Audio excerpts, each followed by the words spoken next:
Tonya, there's no need to vaccinate children aged 5 to 12, is there? There is absolutely no need to vaccinate children at all, actually. There's actually no need to vaccinate anyone under the age of 50 who doesn't have some comorbidities.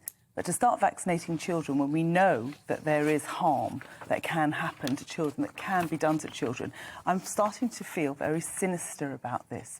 I'm really starting to worry about the reasons behind doing this, because it's absolutely not about health, and we as adults should always be protecting our children. They do not need to have this medication.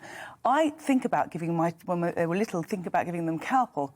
I think about taking a paracetamol for myself. Why would I give a medication that is still, we have no data from it. We really don't know the long-term data, and it's a new type of medication. It's a new type of vaccine.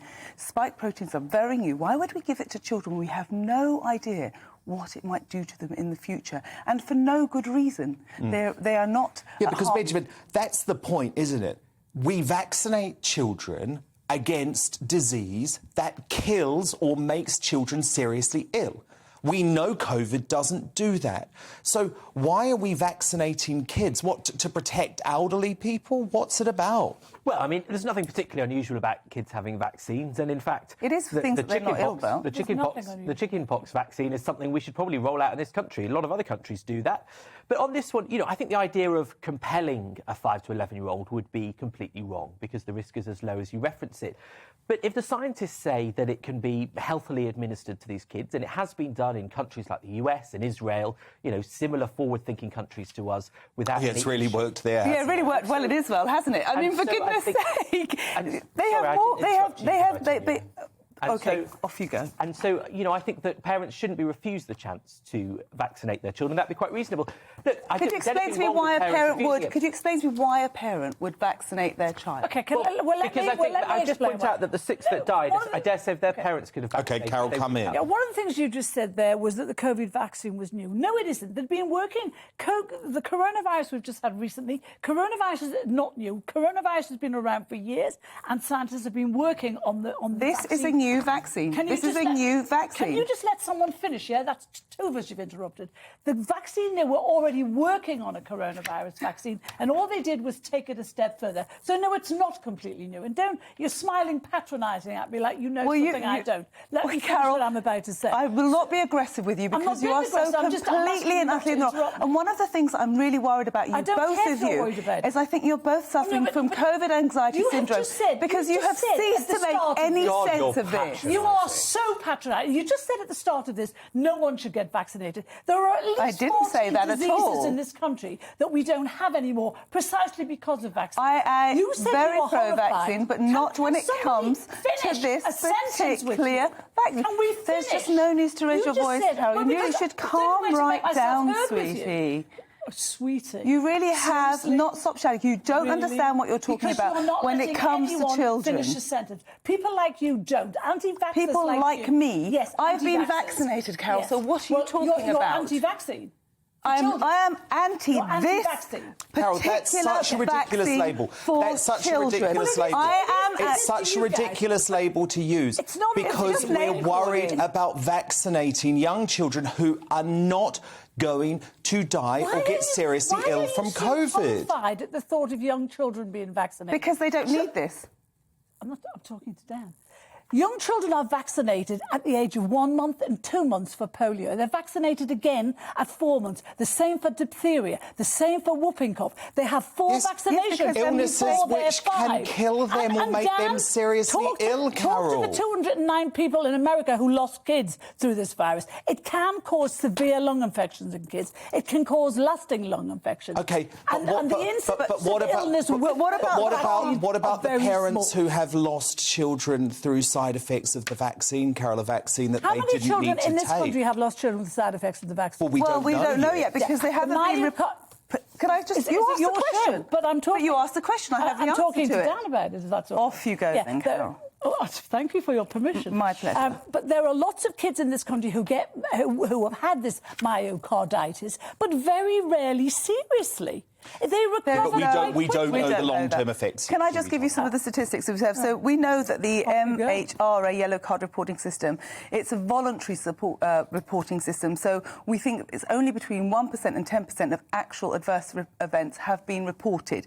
As it stands at the moment, we have 1 million adverse side effects from this vaccine and over 1,500 vaccine deaths. Now, you might want to gamble with your child's health. I don't want to gamble with my children's health. You don't have to gamble with yours. I'm talking about children in general. You're talking about when I talk about children, I talk about all children. The whole point of a vaccine. When you become a mother, you become a mother to all children. Sake.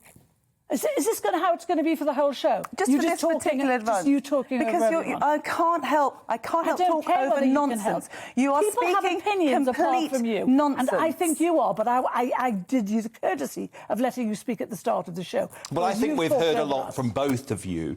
The issue here for me, Benjamin, is that it feels like an argument that we should have had doesn't it?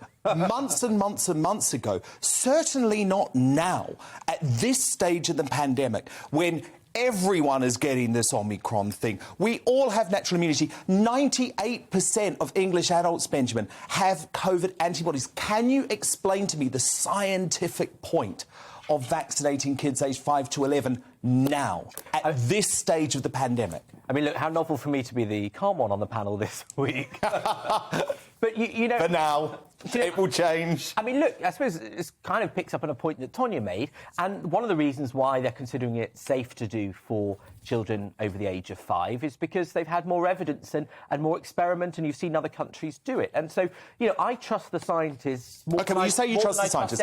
You say you trust the scientists. If I may just finish, that if the scientists said it wasn't safe, I wouldn't question them for But you say you trust the scientists. But they said that. Carol, they said I am safe. looking at some of the key... Let me just put this point to you. Some of the key, most significant child health experts in the world. So this guy, Professor Brent Taylor, no one can question that he wants what's best for children, OK? He has spent his entire life on the JCVI, which means he supports vaccinations and he specialises in children. This is from him, speaking about data.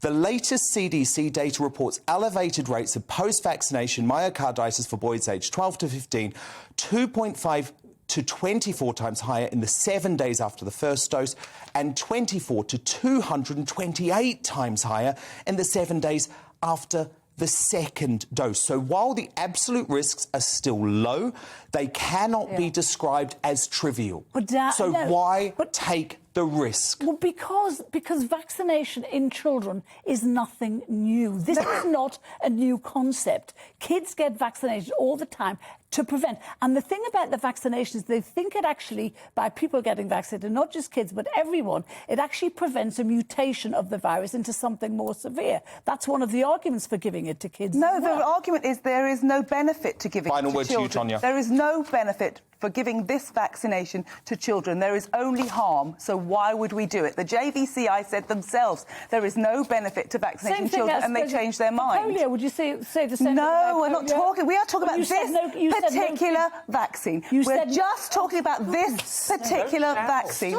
I'm not going to discuss other vaccines because we've all agreed that vaccines are great things. You said at the start of this particular vaccine. You said at the start of this programme that you didn't agree with vaccination for any child. No, I'm talking about COVID. I did not say that. Well, no, we're just talking about all of this has been talking about the COVID-19 vaccine for children. Of course, the other vaccinations that children receive are for illnesses that are likely to kill them or render them seriously ill. And you'd be a foolish parent not to do it for those vaccines, but not for this.